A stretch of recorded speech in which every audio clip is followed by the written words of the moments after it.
Periscope in the hood.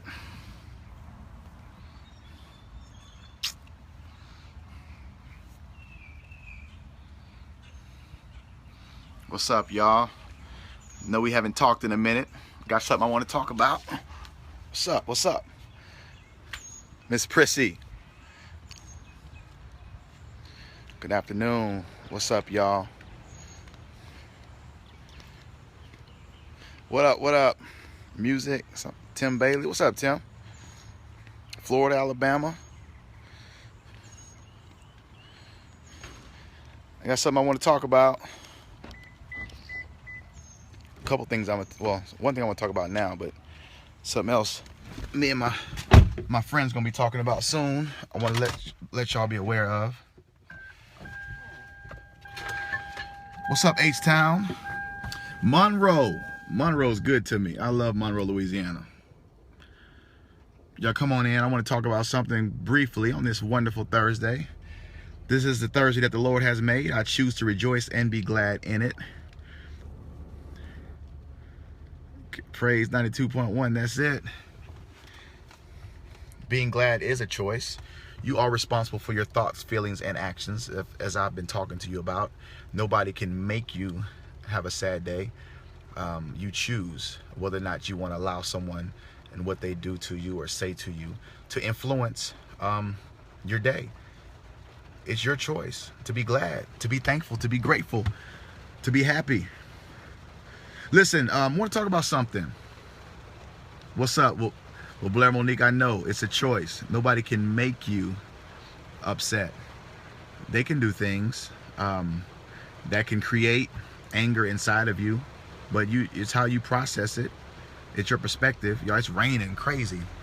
I wouldn't give anyone that much power. Someone wants to eat my head. I don't know what that means. It's kind of disgusting. This is a gospel periscope. That's right. He angers you, controls you. Anyway, all right.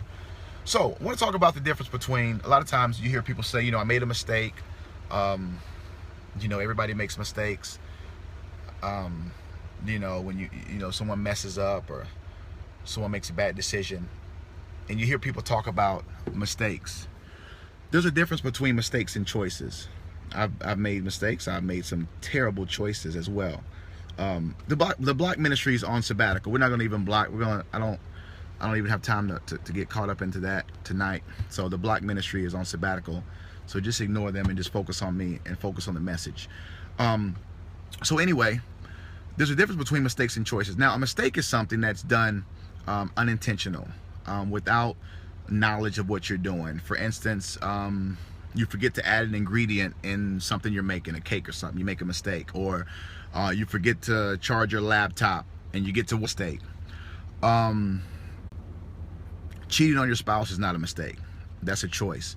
A choice is something that you do with the knowledge that you know that it's wrong. You know that it's there's consequences for it, but you still make that choice anyway. That's a choice. That's not a mistake. Cheating on your taxes, and then you get caught. That's not a mistake. That's a choice that you made, knowing that there was consequences, knowing that it was wrong, and you still made the decision to do that, to still make that choice, that decision. So there's usually two choices you can make. Now, the thing about mistakes is that a lot of times when we say, hey, I made a mistake, everybody makes mistakes. What we're doing, I talked a couple weeks ago about accountability. It's like you're trying to remove the accountability fact, and you're trying to have an implied note that, listen, everybody makes mistakes, so I shouldn't be judged for it. I shouldn't be treated differently because everybody does it. It's an implied line there that's basically saying, I don't really have to be accountable because I'm not the only one who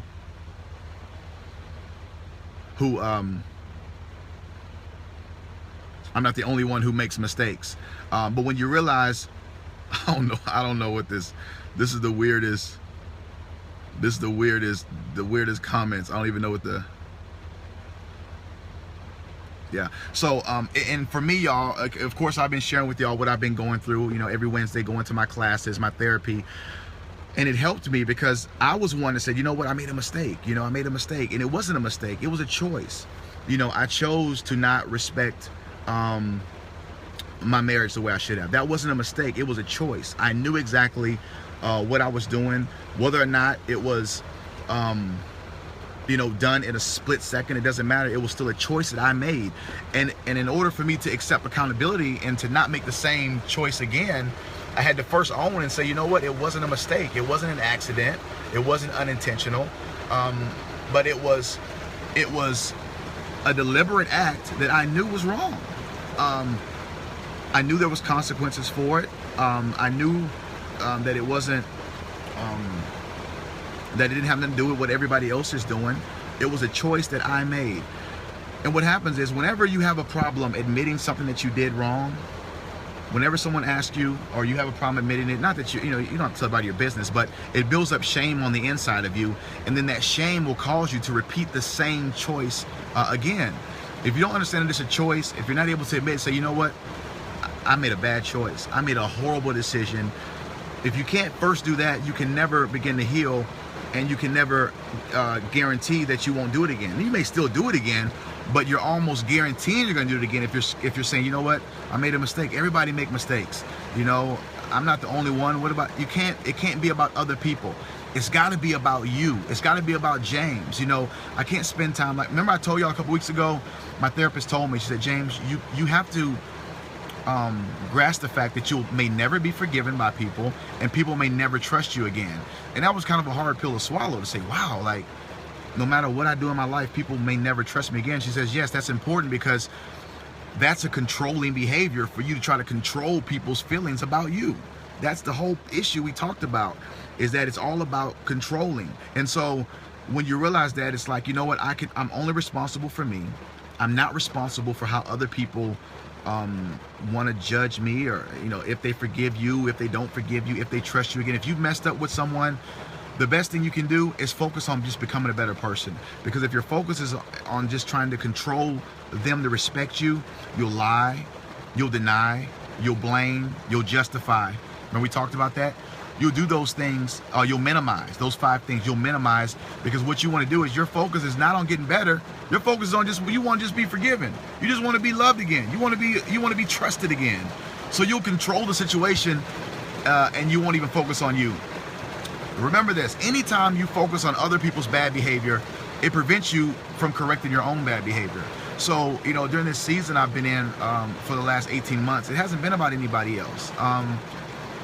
It's been about me. And of course you have people come and they want to tell you, look, James, you're not the only one. I'm not concerned about if I'm the only one. I'm only responsible for me. I can't control anybody else. I can't control people's opinions. I can't control people's actions.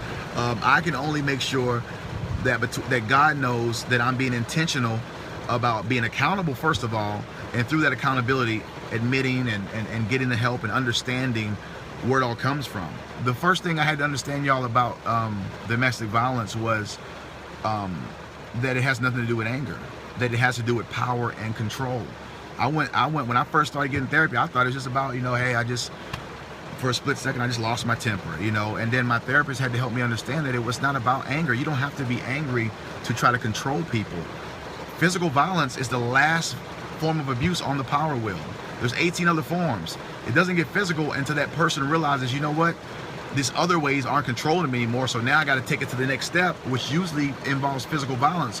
But ladies, gentlemen, if you can understand the other forms of abuse, you can stop it before it ever gets to physical, because there's psychological, there's verbal, there's emotional, there's economic, there's male privilege.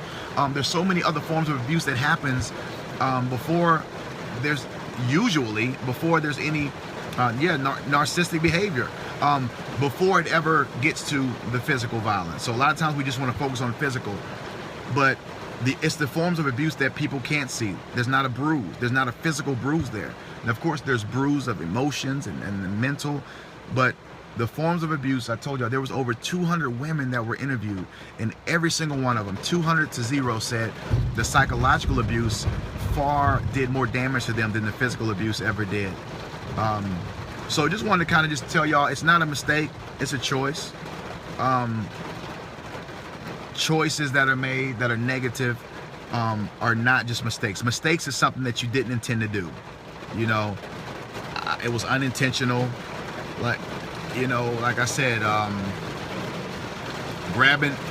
reaching in the socks drawer. You thought you were grabbing your black socks, you grabbed the blue socks. I got my black slacks on at church with my blue Navy socks on with my black shoes. That was a mistake. It was unintentional. But abusing your spouse is a choice.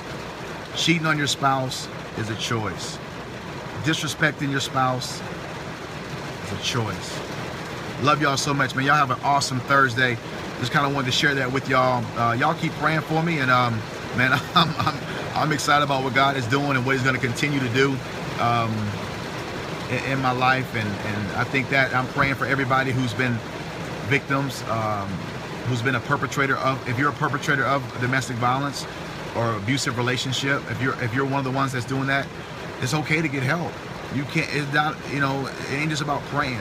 You know, we love prayer, and I believe in the power of prayer. But I believe there's nothing wrong with getting some professional help so you can understand what's really going on. That it's much deeper than, like, one thing I'm gonna talk to the fellows about. It's gender training. You know, we're taught from little boys that we're not supposed to show emotion. We can't cry. We can't express our feelings. And what that does when we continue to suppress those feelings, they come out in forms of addiction, abuse. So, you know, there's so many elements that I've been learning that I didn't even realize. I'm like, wow, you know, we're gender trained that we have to be the king of the castle. We have to control the house. You know, we're the priest of the homes. That means we're supposed to be the male privilege thing, like what we say goes, and you know, we have to control the whole house. You know, everybody's got to respect us and all of that stuff. But that's gender training. We've learned that at a very, very young age. So love y'all so much. We'll continue to talk, man. I'm gonna keep hopping on here, and thank y'all for the love and the support, the love and prayer. Yes, you have to forgive him, not for him, but for you, so that you can move forward. And just pray that God can do a work in him. Love y'all so much. I'll talk to y'all soon. It is storming in Houston, like really bad. Y'all know we've been dealing with floods already, and now my little brother. And so now we got more rain, and some areas are already flooded. So y'all pray for Houston, because it's crazy out here. Like, you literally can't even see out the windshield. Like, it's real bad. So love y'all. Talk to y'all soon. Have a great weekend. God bless.